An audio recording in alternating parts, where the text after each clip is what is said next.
Welcome back. Our next panel is about the need for more agricultural research and policies. And on a personal note, one of the best parts of my job is I get to work with amazing people. And one of the panelists on this panel in particular is Nabeeha Kazi. She's on our board of directors. And again, the Food Tank is really meant to bring a lot of different perspectives together. So this panel is especially important to me because I really admire and respect a lot of the people on it. One of them is our keynote, Jerry Glover, from the U.S. Agency for International Development. He is also a National Geographic Emerging Explorer, a member of the Food Tank Advisory Board, thankfully, and I think he has one of the coolest jobs on the planet because he gets to work on the benefits of perennial crops for improving soils, for increasing agricultural biodiversity, and improving food security. Our moderator for this panel is Allison Aubrey, who's joining us again today. So she's done double duty. She moderated a panel yesterday, and she's doing it again today. So she deserves a little extra round of applause for joining us both days. So I would like to invite Jerry and our moderator and our panelists to come to the stage. Let's give them a round of applause.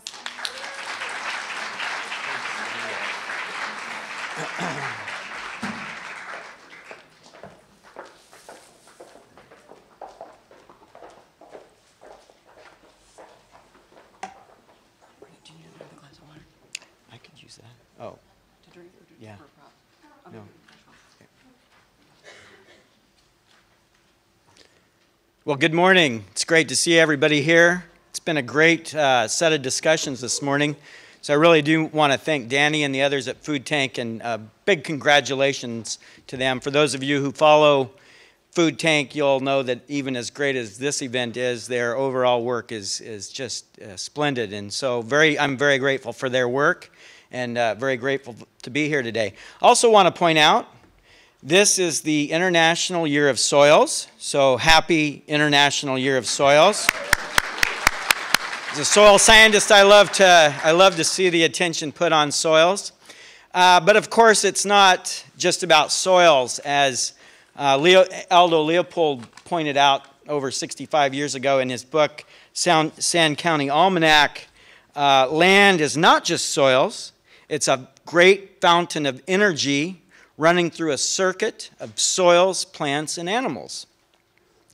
Now, prior to agriculture, natural ecosystems captured sun, used the nutrients in the soil, used water to create the energy that animals used to create their flesh and bones and tissue.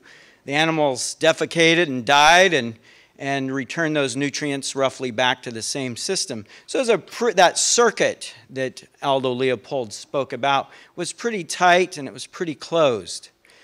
Now, with agriculture, we've really changed that, and that's had repercussions throughout the entire circuit. And of course, as we've heard, the circuit doesn't just include soils and plants and the farmers, who are now the main animals on the farming landscapes, but also the consumers, the farm workers, and others. Unfortunately, with agriculture, we now have mostly open and non-functioning circuits in which energy is harvested from the crops, transported off the farm, sent to oftentimes distant urban landscapes, and many people along the way are left impoverished, struggling to get enough food, and coping with degrading environments. Agriculture often results in land degradation that outpaces land restoration. And that's important to remember because our bones, tissues, the nutrients that form our bodies and those of our children essentially come from the soil itself: phosphorus, magnesium, potassium, sulfur. Those are soil-based. Now, the differences between natural ecosystems and our agricultural systems are really exhibited underground. So this is a wonderful, one of my favorite plants in the world. It's Indian grass from the tall grass prairie region, now nearly extinct in North America. But it was one of the types of plants that provide the regulation of those energy circuits Leopold spoke about. And it's underground that really is the big story. How does it manage nutrients, water, and soil underneath? This is the ecosphere's safety net. Elegant micromanager of nutrients and water. And it's helping close those circuits and ensuring that nutrients are recycled back into the system, that there's plenty of food for the animals, and so on.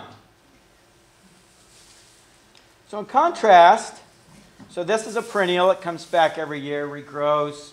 Anytime there's available water and available nutrients, temperatures are warm enough, it springs into action. Really serves as a regulator of that energy circuit. In contrast, if we go out to a cornfield in nearby Maryland or Iowa, or roughly anywhere in temperate regions around the world right now, this is what you find. There's no living cover. There's no roots providing a safety net. That circuit is broken.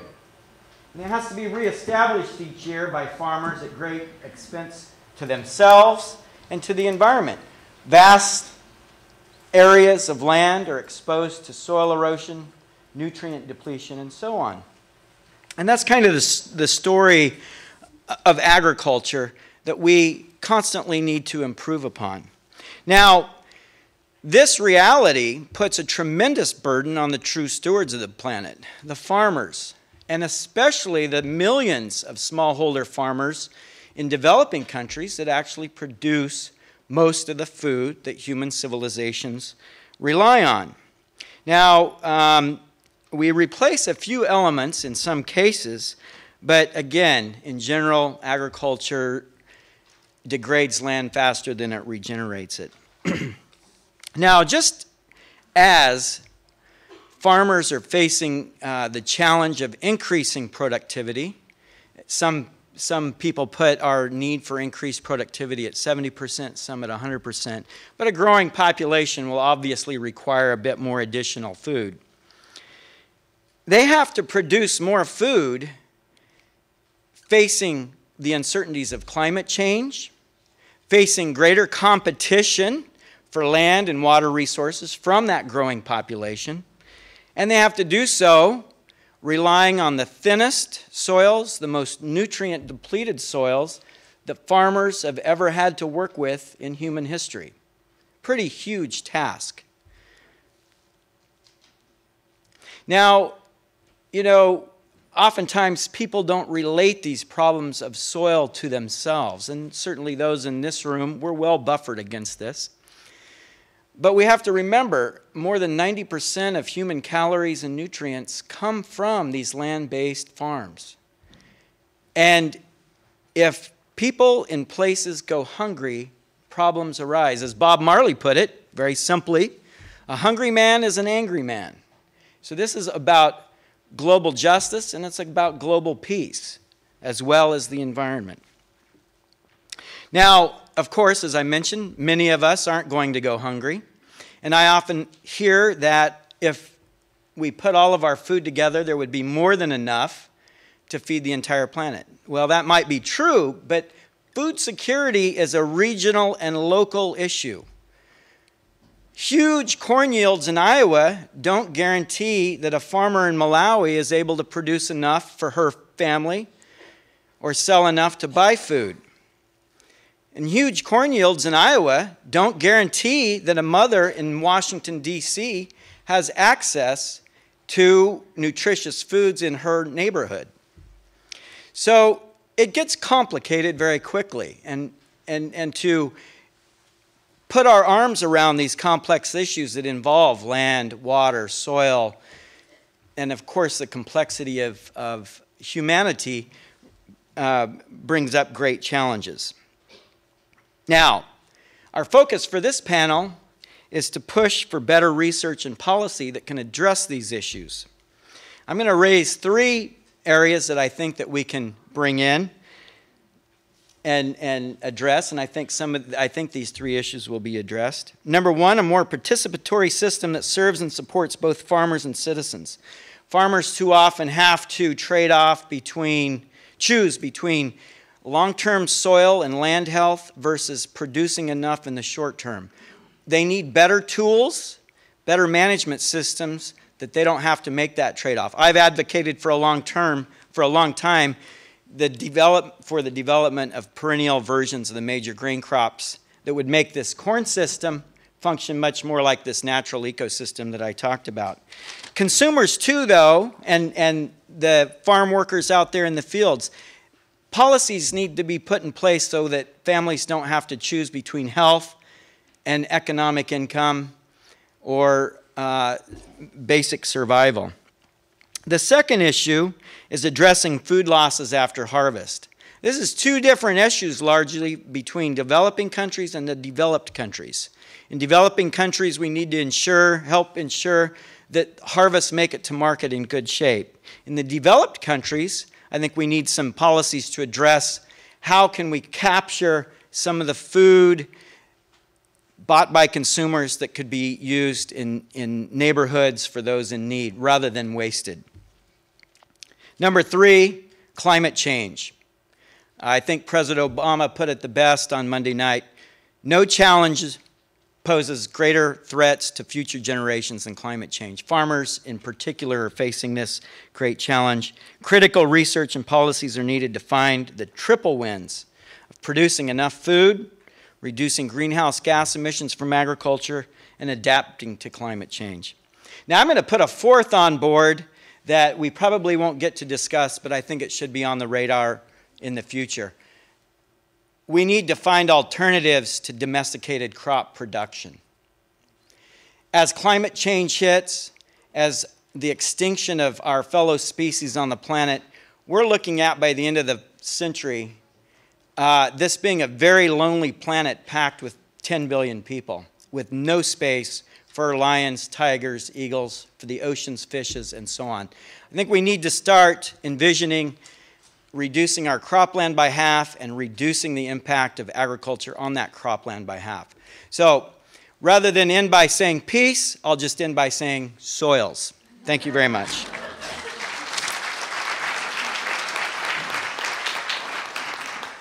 Thank you so much, Jerry. I love the image of the safety net of that native grass.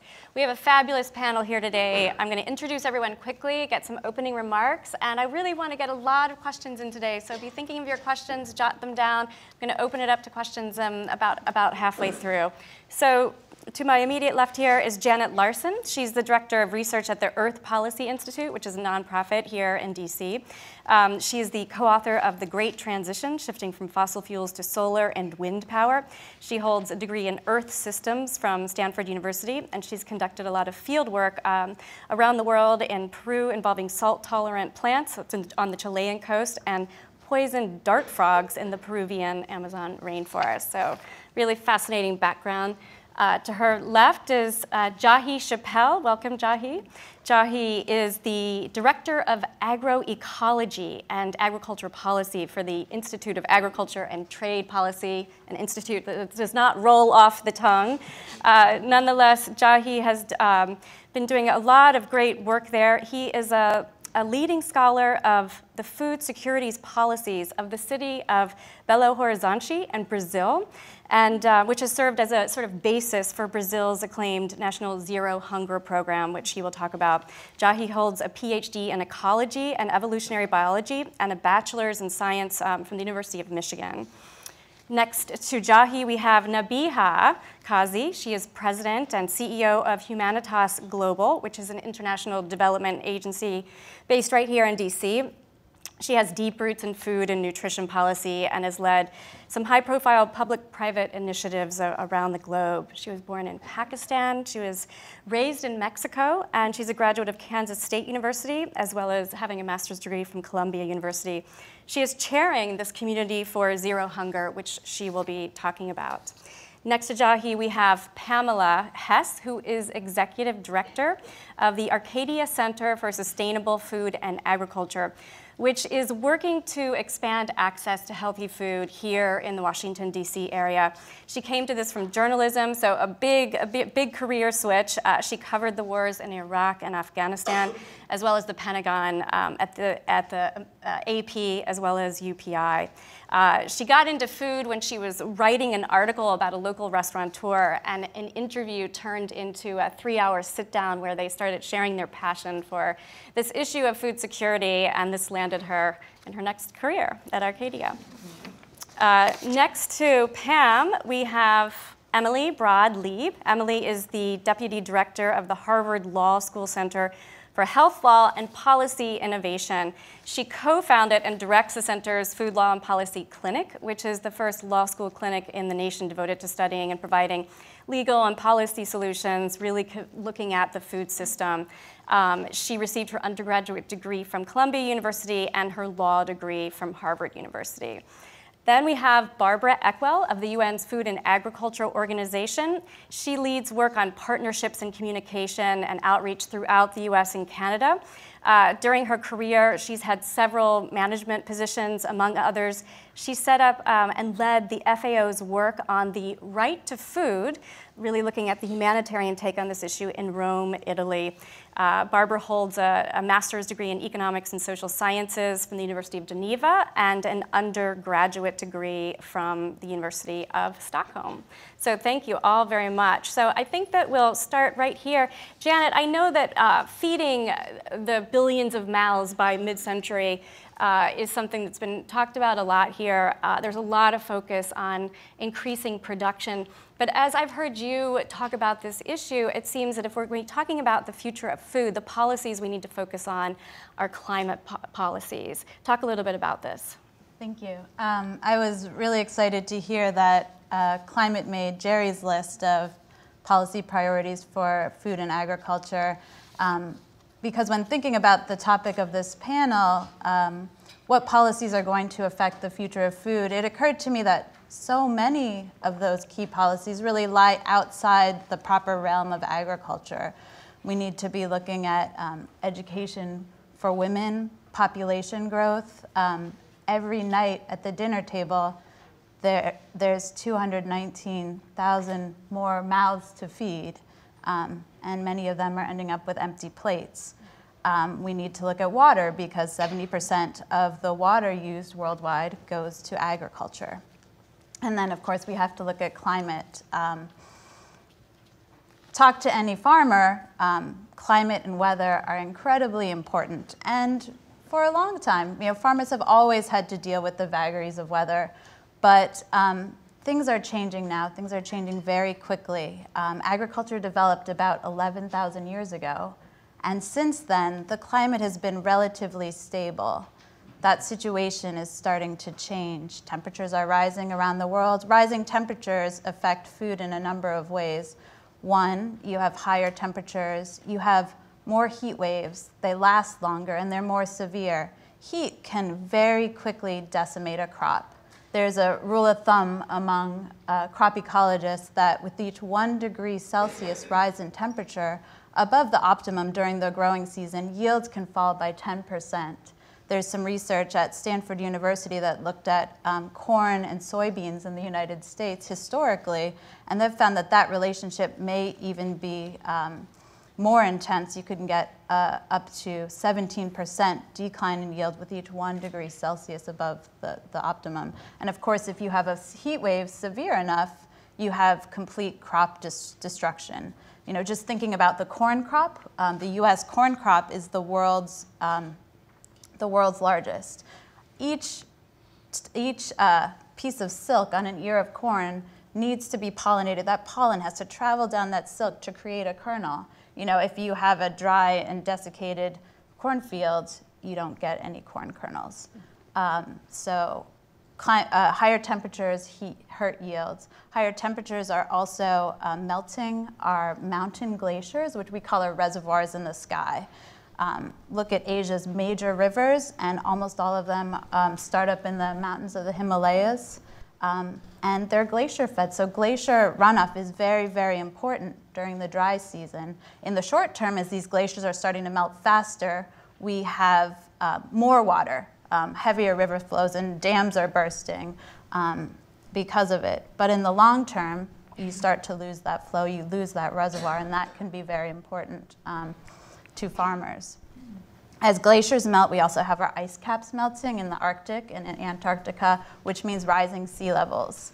Think of sea level rising, and what that does, it inundates rice-growing river deltas around the world. Think of Vietnam, or think of Bangladesh, which are major rice-producing areas. You just get a meter or so of sea level rise, which is well within the realm of what we expect to see this century, and you flood many of those rice-growing fields. So climate change melts ice, it raises sea levels, and it also causes weather to become much more erratic. You get too much water at one part of the year, too little water, droughts can be prolonged. What we're seeing in California now is exactly what scientists predicted. Looking at the climate models, you can see that there could be prolonged drought trends in much of the western and southwestern parts of the United States. California is our fruit and vegetable basket, so drought is very serious. And the bottom line is climate change means that there really is no norm to return to. Everything's different. It's very complicated to farm and figure out when to plant and what to plant if you don't know how high the temperature will be or how much rain you're going to get. So it's very complicated. So at Earth Policy Institute, we have devised what we call Plan B, and a big part of Plan B is a plan to cut global carbon emissions by 80% very rapidly, and that involves dramatically increasing energy efficiency. It involves taking care of our soils and our forests, eliminating deforestation so we can help build up carbon in the soil, electrifying our transportation system so we can get off of oil, and then rapidly switching to renewable forms of energy so that we can get off fossil fuels completely and move to a greener economy, because we need to talk. The food community and the climate community need to talk, because really the future of food depends on a stable climate. Thank you, Janet. Jahi, in order to create a sustainable food system, I've heard you argue that we need many more voices in the conversation. One focus of your work has been on creating a participatory system, if you will, one that empowers families, farmers, women, you name it, to have a direct voice in the food system. Explain what this looks like. Explain the idea here. So I think it's important to, when we start thinking about this question, think about what we're doing this for. What are we producing food for, agricultural innovations for? And it's for people. And if we think about how we get food to people, it's not just making more of it. And so if we think about what's been effective and the research that's already out there, it's very, very clear. Around 80% of the reduction in hunger in the past 40 years has not been related to increased productivity. It's been related to increase in women's rights, increase in women's education, health environment in terms of sanitation and safe water. And to some degree, I think we haven't done enough research to figure out the social movements that have pushed for these innovations. Wow, actually, that's kind of stunning. Repeat that again, 80%. So we're talking, most people think in order to feed more mouths, we need to focus on production. Just repeat that point. So 80%, so the IFPRI, the Food Policy Research Institute, did a study in 2000, and they just came out with a new one 15 years later, confirming what they found before, that 80% of the reduction in hunger from the past 40 years is from non-production factors. It's from women's education, female equality, political equality, sanitation, a number of other factors. Actually, diversification of diets has also been one that the recent study found was really important. And if you look at South Asia, where a huge proportion of the reduction in hunger has come from, that number was 50% just for women's education and equality. And so if we just pay attention to production, we're missing the people part. We're missing almost all the important part of what we're trying to do. And there's a lot of innovative ways to get people involved, and a lot of the successes we've seen in food policy have been from people getting involved. So Brazil, where I've done a lot of my research, they have a national zero hunger program. And Angus Wright, the environmental historian, has called this one of the great reductions in poverty severity in modern history. They've really seen some revolutionary results, and part of it is the recognition that they started with, that it's not just production. They've been developing their policies for decades in different forms, And they realized that a lot of it was access, the majority was access. And so their most famous program, the Family Scholarship, is a condition of cash transfer. They give money preferentially to the female in the household, to the woman in the household, and that has allowed them much more flexibility in their budgets and allowed them to buy healthier food. And the studies show they have been spending it, a large portion on healthier food. But those policies themselves came as a result of social movements, of activism that came out of Brazil's dictatorship. There were over 100,000 citizens' councils in the 80s looking at anti-poverty, anti-hunger, and anti-corruption. And that's how we got to where they have this agenda that has been adopted as the Zero Hunger Program. And it really is a manifestation of this term food sovereignty that's coming up more and more. It's about people being involved in those decisions themselves. And so just one other key element in Brazil nationally, but then also in Belo Horizonte, the city that sort of piloted these programs in the 1990s, they have food policy councils. They're called Conselho, but they guarantee 1/3 civil society representation, 1/3 government, and then a mix of other people at the table. And they have them at regional, city, and national levels now. And those policy councils, we have a lot of them in the United States doing great work, but the policy councils in Brazil are part of the national law and have a much greater influence on the food conversation. And they have people's voices in them. And in Belo Horizonte, when it first started, the most effective period, the first 10 years where they innovated tons of programs and reduced infant malnutrition by 40%, was when the head of that program, Maria Regina Nabuco, was chairing the local food policy council, and she actively recruited people from all the communities and really made sure that voice was listened to. And everyone I talked to in the city office there says when she was in charge as well, that that same spirit was in the office. She really talked to everyone and really wanted to solicit all their feedback and their experiences from the community. And so at multiple levels, you had these voices in there. And so equity is really key, and having the voices present in the room. I like to say, I think there's a certain challenge, especially with those of us who are privileged, that we want to go and talk about these problems and deal with the policy and research. But that ends up being a sort of, if you build it, they will come approach. Whereas if you go where they are, they're right there. And I really think we need to think about new models, especially in research, of involving farmers. One farmer suggested to me just recently, why not hire farmers to serve on research review committees during the winter? And really redesign the way we do policy, and so have those voices there, not conveyed through other experts, not conveyed through me, but at the table themselves to really push the agenda forward. Excellent. So Nabeeha, your organization focuses on building sort of the right environments to scale up or replicate what's proven to be successful on small scale. So within this context of agriculture research and policy, what are the gaps, as you see it, that need to be filled, or the areas that need better attention, given what you're seeing out in the field? Yeah, so this is a big topic, Allison, and I'm going to focus on really 3 points, more from a global perspective on what's going on or what's not going on. And the first one, aligns so nicely what you said about we can't forget the people. So the first one is recognizing my sisters.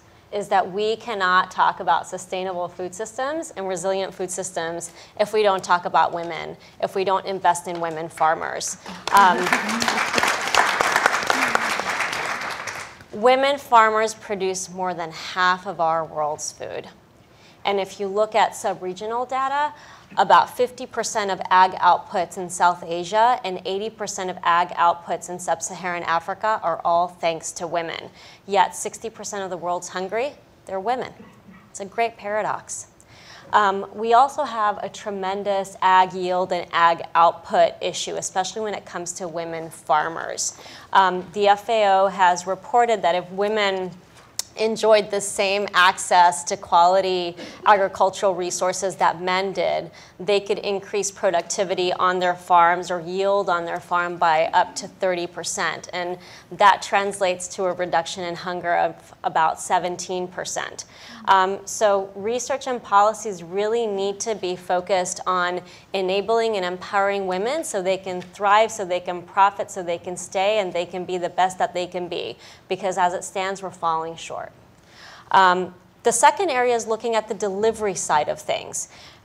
These are things like supply chain issues, demand creation, access to seed, land, technology, awareness building, and other on-the-ground issues that really limit how successful we are in translating research outputs or how effective policies can be. You know, traditionally, development as a whole has been very much a philosophy of if it's good, if it's promising, build it and they will come. You know, you've just said that as well.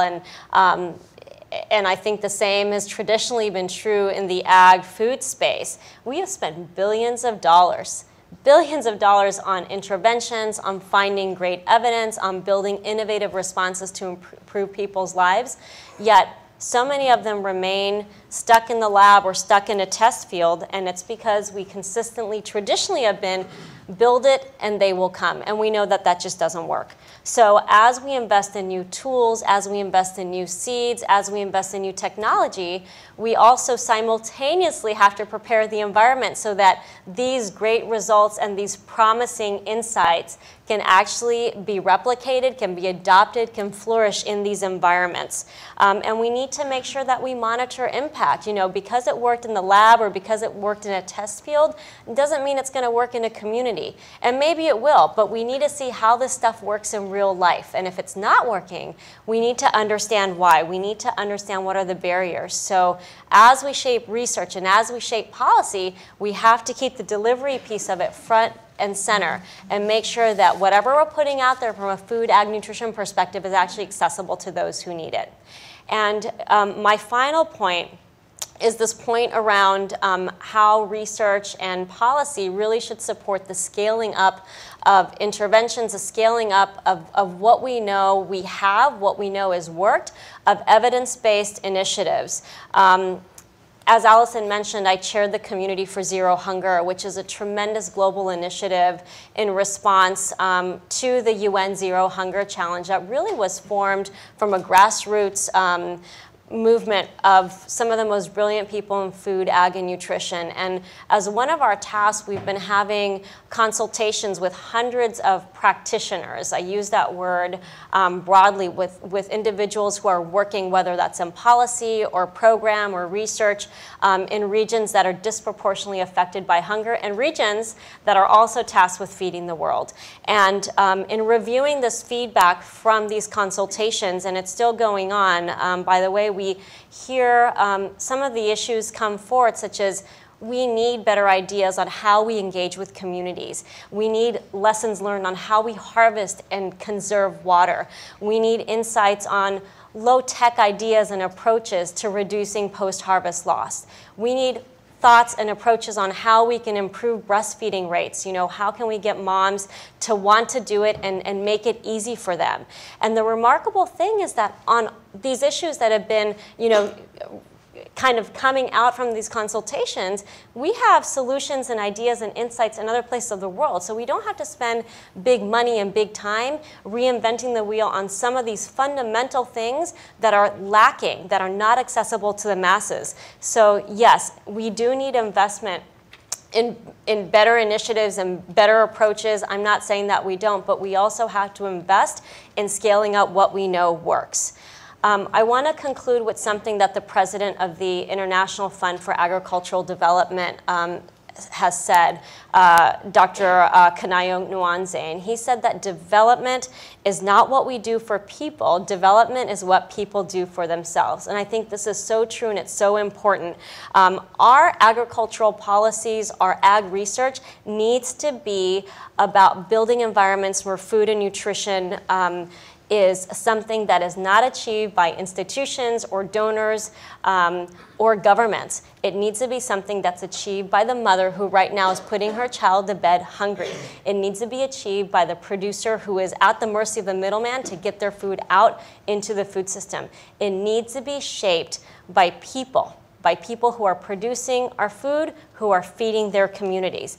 And the data and the R&D and all those things that brilliant people are currently doing are very important, but we also cannot underestimate and we cannot underfund this idea and efforts of keeping our eyes open, putting our listening ears to the ground, and making sure that we know not only what the data says, but what people are saying, because that is very critical in determining what we do, how we go about it, and what our path forward is going to be.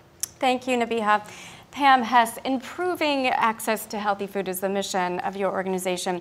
And many low-income families rely on SNAP, the Supplemental Nutrition Assistance Program, formerly known as food stamps, which has seen its funding cut. Talk about the significance, the importance of SNAP to the work that you do and what you'd like to see in terms of future policy vis-a-vis SNAP. Oh, I will. I'm the executive director of Arcadia. We are a local group. We are working to fix the local food system and affect food access, particularly in Washington, D.C. One of my colleagues is here in the turban over there. Juju, raise your hand.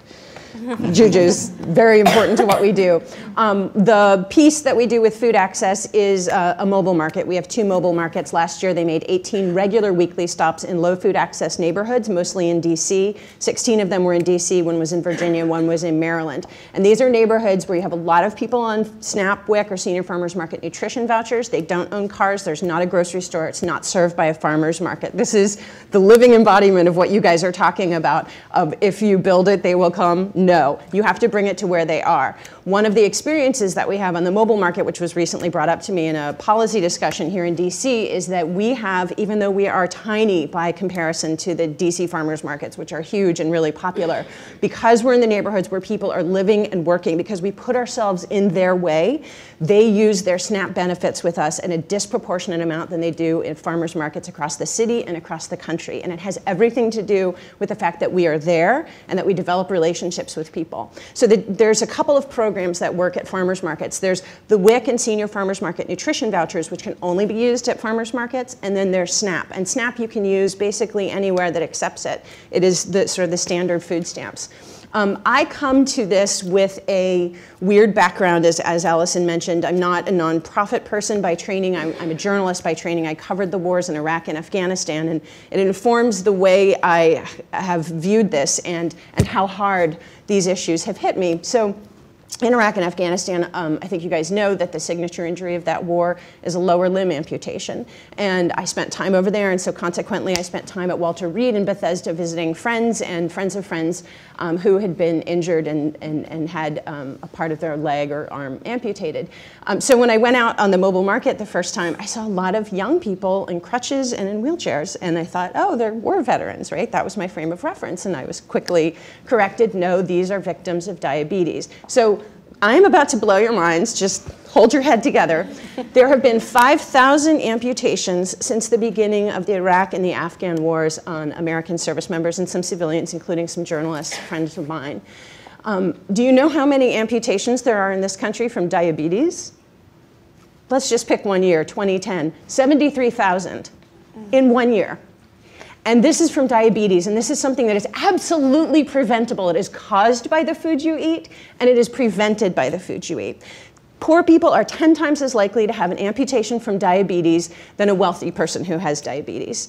And that is often posited as, well, that's a problem with the healthcare system, right? There's inadequate healthcare. No, it's a problem with the food system. Poor people are 2 times as likely to be obese than wealthier people because poor people don't have access to actual food. Now, our entire country has a food problem. 2/3 of us are overweight, more than a third are obese. But the poor, low-income people that we're serving in Arcadia's mobile markets don't have a choice. They can't choose to eat healthy food because it's simply not available to them. So it's sort of this shocking situation to me that needs to be addressed, and I can't imagine why it's not being. If you just take this down to dollars and cents, whether you're conservative or liberal, bring it all together, we spend $190 billion a year addressing chronic diseases that are caused by the food that we eat. And if you are a low-income person, the choices that you can make are proscribed. Mostly what you're getting access to is shelf-stable processed food. Try as you might, that's basically what you're going to eat day in and day out, and that is a path to hypertension, heart disease, some kinds of cancer, diabetes, and obesity, and all of the associated problems that come with this. And if you have any doubt that this has anything to do with food policy, this is people at home watching. This is not about, oh, well, people are just making bad choices. You have to have a choice in order to make a bad one. But what this really is about is our incredibly short-sighted view towards SNAP. See, I finally brought it around, Allison. Let me lay this one on you. Okay, so back to you get to have when you read journalism. I'm fired up. Back to so diabetes. There was a study in the January 2014 issue of Health Affairs that rocked my world, and it just brought this home so hard. They looked over 8 years of data at people who were admitted to the hospital on an emergency basis for blood sugar issues. So diabetics and pre-diabetics, they had a blood sugar crash, they had to go to the hospital. 8 years of data in 9 hospitals. And they looked, and every week it was about the same number of admissions regardless of income until the last week of the month when low-income people spiked by 27% because their food stamps ran out. So now, I get it, right? Food stamps, oh, we need money for it, and poor people, and they should be eating better. Every one of those hospital admissions cost us $1,100, each single one. So another $20 in food stamps would avoid an $1,100 hospital admission. Keep in mind that during those first 3 weeks of the month, people were equally as good, poor or rich, at maintaining their blood sugar until they could no longer do it because they didn't have the economic means to do it. So SNAP suffered a big cut last fall. In 2009, when the recession had really taken hold, there was the Recovery Act, and they put in an increase in SNAP because a lot of people were losing their jobs and didn't have any money, and that increase automatically disappeared in November, and that was, I think, $5 billion. And it resulted in about $29 in a reduction in how much it was across the board cut and how much people got. The Farm Bill that just came across included an $8.7 billion cut in SNAP over the next 10 years, and that was from something called the Heat and Eat program. So this one is going to be affecting, I think, 13 or 14 states, including DC, and this has to do with basically how SNAP, the amount of paperwork involved in getting your SNAP. If you qualify for heating subsidies in these 13 or 14 states, you automatically get a certain addition of SNAP, and that has been taken away. So now you have to go and apply and prove, and it basically raises the bar for how much SNAP you can get. So that's a problem. And I think there's another $6 billion cut that's coming down from the Reinvestment and Recovery Act again. So brace yourselves. It's not going to be pretty. And here's what we see on the mobile market. And it's incredible. And Juju will tell you, most of the people that are shopping with us are working poor. They have jobs. They just can't make ends meet. They can't afford to get to the grocery store. It costs about $4, and for some people, that's about 1/5 of their food budget all week. So they walk to us and they buy the food. And what we do is double the value of SNAP, WIC, and Senior Farmers Market nutrition vouchers. So $10 on your EBT card gets $20 of food with us, and it's the highest quality food that you can have. We are not gleaning. We are not taking seconds from the stores. We are buying directly from great local farmers and growing a lot of the food ourselves. We're paying our farmers a fair price. They set the price. It's their wholesale price. And then we bring it into the neighborhoods and we separately raise money. Wholesome Wave has given us some donations. We've got donations from a bunch of other small things in order to match and double these benefits. And thank you. We didn't invent it. I have to say we didn't invent the program, but because we're in the neighborhoods we are. So it's making a huge difference. But the one thing I want to leave you with is this, is that we're in a battle with the big food companies, and this is my military background coming out again. We're in a battle, we're on the front lines, and the only way we win, they have set the conditions of the battlefield, and the only way we win is by fighting how they fight, and that is by offering convenience and taste and cheapness and ubiquity. That is how we get healthy food into people's bodies. It has to be there. That's the first step. And I think I'm done. Oh, thank you. Wow. Thank you. Wow. So Emily, when people think about making change in the food system, what can be overlooked are the legal barriers. For instance, laws that make it hard to throw food out as opposed to donate it. Why don't you talk a little bit about the work that your clinic is doing with partners or clients to help address this? Great, thank you. It's hard to follow. Yeah. I mean, that was really, really passionate. I'll try to be I feel very passionately that so many of these issues, as we've been talking about, are coming out of our laws and policies. So the work that I do, I direct the Food Law and Policy Clinic at Harvard Law School. And what we're trying to do is really build an educated and engaged network of lawyers that all care about these issues and then have the skills to make these policy changes and figure out where in the law these things sit. Is it laws that are unequal to women, as we heard about? Is it tax incentives and other things that relate to food being donated? We look at the food system really broadly, and so the program is an action learning program, which means that we're not only educating students in the classroom, but we're working on projects right now. We take on clients and partners. We work with food policy councils that come to us and say, we've built this participatory structure. We know what we want to see that's different. We just need someone to give us the tools to make those changes, and we'll help walk through with them. Here are the 3 ways you can make the change you want to see. Here's who you need to talk to. Here's how you get organized around that. So we're acting as lawyers right now, but not lawyers that sort of get the bad name. I mean, I have to constantly be going out saying we're good lawyers, and we're trying to figure out how to problem solve and how to make these structures better. So I think a lot of times when people think about lawyers, they think about people going to court and suing or defending companies. We're not actually doing any of that in our program. We looked at the food system and we said, the laws are just too bad right now. If we go to court every single time, we're going to lose, because the court's going to be interpreting statutes and regulations that aren't in favor of all the changes that we want to see. And courts, all they can do is interpret the existing laws. We need better laws. And that's where I think lawyers have a really important role to play. We need laws that allow us to do good things. We need laws that restrict doing bad things. We need laws that actually incentivize and promote innovation and change and the kinds of things that people want to do to see a better food future. So I'll give as one example. We work in 4 major areas. We work in, I said, Food Policy Council, technical assistance. We work in sustainable food production, food access, and obesity prevention, and we do some diabetes policy work. And then we have an initiative all around food waste and food recovery. And in that space, as one example, there are laws that are causing more food waste than we would have. Our liability rules, we have protections, but they're so strict that a lot of companies are just really nervous about donating food. We have things like grading standards for produce and things that people set out and say, we're not going to allow produce to be sold. These grading standards are set by USDA, and companies then follow them. So if your cucumber's too small or too crooked, it doesn't meet those grading standards. So that's laws that cause food waste. We have laws that then prohibit people who are trying to reduce food waste. An example of that we've worked on is expiration dates on food. At the federal level, their expiration dates aren't regulated. They have no meaning. But states have jumped in and said, we don't know what these mean, so we're going to try to be overprotective of our consumers and require dates on food and make it difficult for you to then donate the food or sell the food after that date. And it's not related to safety at all, but we've done a lot of work with individual food entrepreneurs. Doug Rao with Daily Table, who wants to sell this food at a low price in a low-income community that needs access and reduce stigma by allowing people to really be empowered to buy this food, but use food that would otherwise go to waste. And we've been working really hard on making that possible and changing that conversation.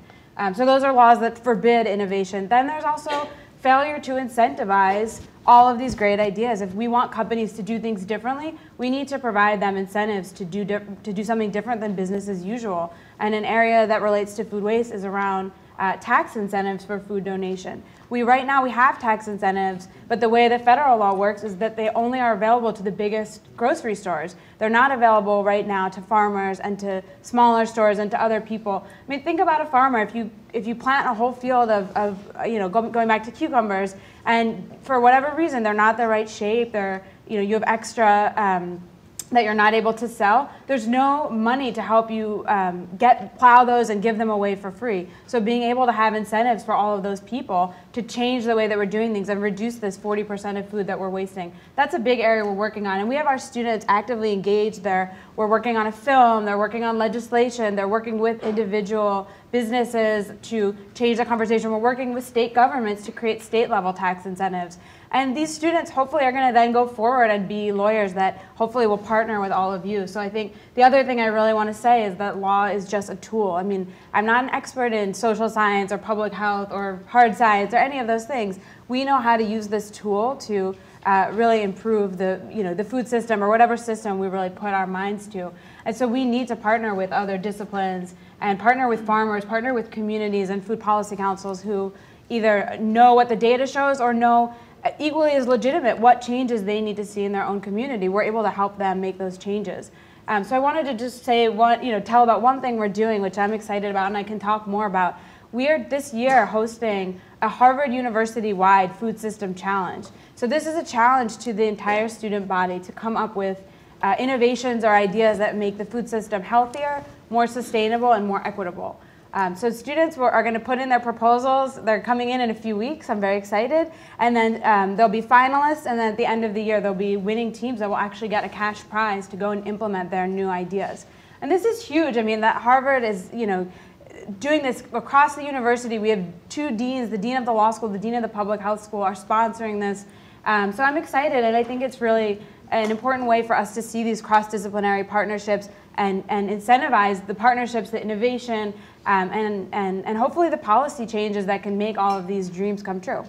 Thank you so much. So, Barbara, one of the interesting points that's been made already is the injustice of the reality that in the developing world there are many farmers struggling. They're producing food, but sometimes going without themselves. And so if you want to weigh in just on what policies, research are needed to help support family farmers and address this situation. And just after Barbara, I'm going to open up to questions, so get your questions ready.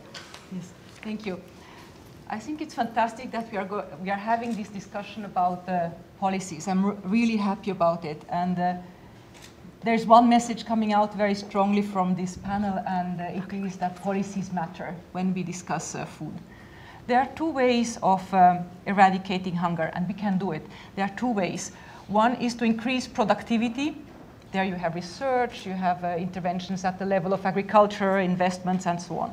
But the other one is to question and review the way that society is organized, right? And that is where we have the policies, the laws, diminishing inequalities, and so on, coming in. In this, I was very much inspired by the keynote speech by Kathleen Merrigan yesterday, and she made the point that food is a political problem. Food, women's empowerment is a political problem. So if we want to solve that, we need to have also political means complementing the scientific means to eradicate hunger. Allison, you mentioned the contradiction that exists, that those producing food, and Roger Truro yesterday also mentioned, those producing food are those who are suffering from hunger. It's a huge contradiction.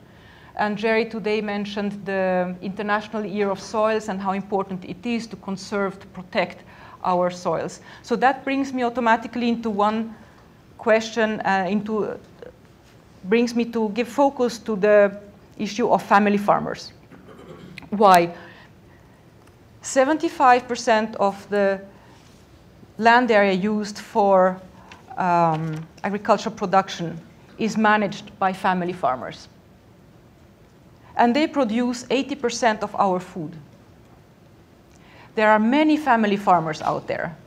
About 90% of all the farms are family farms, 500 million. Yet they don't have a voice. And that is why last year was declared International Year of Family Farming. And we want to give them a voice. They have an important role to play to promote food security, to protect the environment, and also for economic development. And this is why the Food and Agriculture Organization, for which I'm working, last year produced a publication called The State of Food and Agriculture, dedicated to innovation in family farming. And the publication came to the conclusion that family farmers are efficient. Compared to the land and the inputs that they have, they are producing a lot of our food that we eat. But they have been unable to fully reap the benefits of their hard work. And we need to look into this. The publication also recognizes the huge potential that family farms have to eradicate hunger, preserve the environment, and contribute to economic development. So it's not about charity when we have a focus on family farms. Now, on the issue of policies, which type of policies work best for family farmers?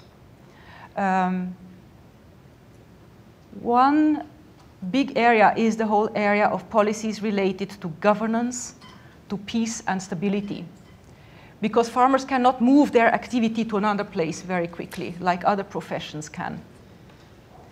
They need policies that improve agricultural productivity, but also that improve their access to the market so that they can sell what they are producing. It's about policies that give access to credits, access to land, the whole issue of land governance. They need safety nets, because without safety nets, they will be less inclined to take the risks to innovate and try something new. So these are some of the policies that are helpful. Now, when we talk about policies, it's not only about the area, but also how policies are developed. They need to be developed in a participatory manner. I think it has been said in this panel already, but also based on evidence. We need to have data, and especially we need to have disaggregated data by gender, by social group, and so on, in order to adopt the best possible policies. Policies need to have a very clear objective. You need to have benchmarks and indicators to actually be able to measure the success or not of the implementation of the policy. Thank you so much, Barbara. So, oh, go ahead. To conclude, yeah, no, I was just thinking as I speak, you need to measure, right? And this is something important. For example, for family farmers, I would like to see today a baseline showing what is the nutritional status of family farmers, what is the health of the soils that they are producing on, what is their financial situation, and then measure that again in 5 years, in 10 years, to see if a policy has had an impact. Now, to conclude, I like very much to quote from Albert Einstein. He said something in the sense that we cannot solve problems using the same tools that we used when we created them. So clearly, we have to think out of the box. And for me, I mean, this means to link the tools that science offers together with the tools that politics offer. It means also to, if there is a question of food, of hunger, we need to concentrate those policies on those who are hungry and have them participating in policy making. We can do it, and if we do it and when we do it, it will benefit us all. Thank you so much. So this is a question that came in online. Andrew Chwalik asks, what are the ways that our economy and food system can be less dependent on corn products and corn production? I don't know if that's something that anyone wants to take on. Janet? Sure.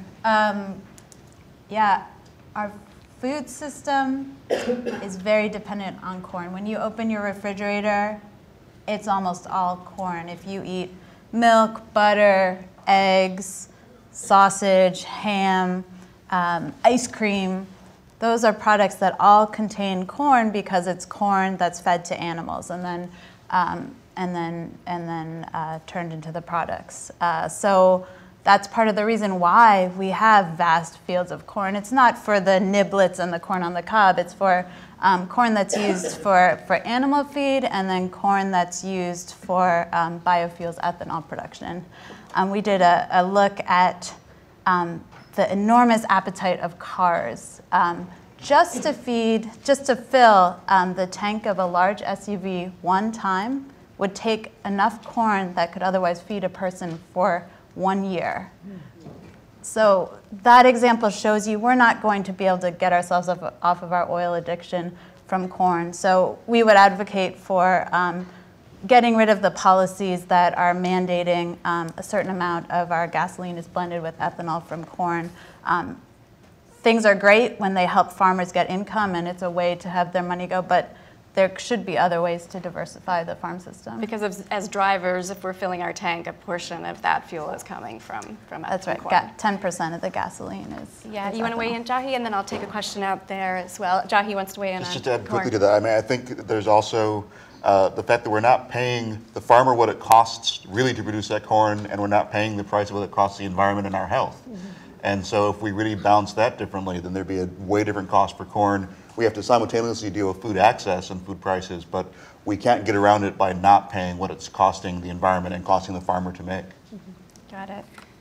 from the audience? Yeah. Follow up on that question. So does that mean that if you're driving a diesel car, it's not blended with any? Oh, sorry. I'm Suzanne Simon. Is diesel, does that have any corn product in it?